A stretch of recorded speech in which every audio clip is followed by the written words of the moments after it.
पर्यावरण दिन असल्यामुळे त्यावेळेला शाळेला सुट्टी होती, म्हणून आज आपण एक छोटासा उपक्रम करणार आहोत। आज भारतामध्ये कचऱ्याची समस्या वाढलेली आहे।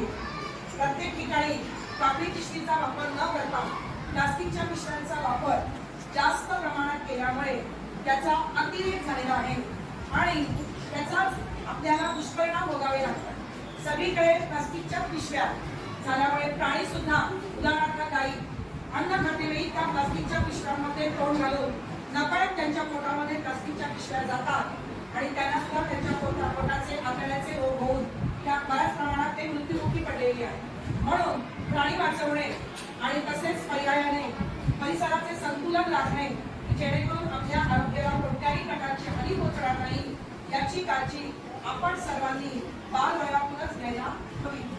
त्यासाठी आता 2 डबे तयार केलेले आहेत, एक ओला कचरा आणि एक सुका कचरा।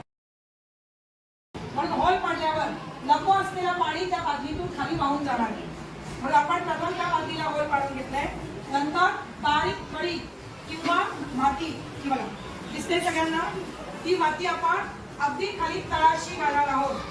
त्याच्याच बरोबर नारळाचा काथ्या, हा काथ्या सुद्धा आपण काय करणार, त्याच्या आतमध्ये बादलीमध्ये तळाला घालून ठेवणार आहे, कारण काथ्या पाणी शोषून घेतो। कोणत्याही प्रकारच्या कुजलेल्या पाण्यापासून चिमटे बाहेर येत नाही, त्याचे काम काथ्या करतात। म्हणून संपूर्ण नारळाच्या काथ्या आपण खाली पूर्ण बादलीमध्ये भरून घेणार आहोत। परत थोड्या वेळाने माती घालणार,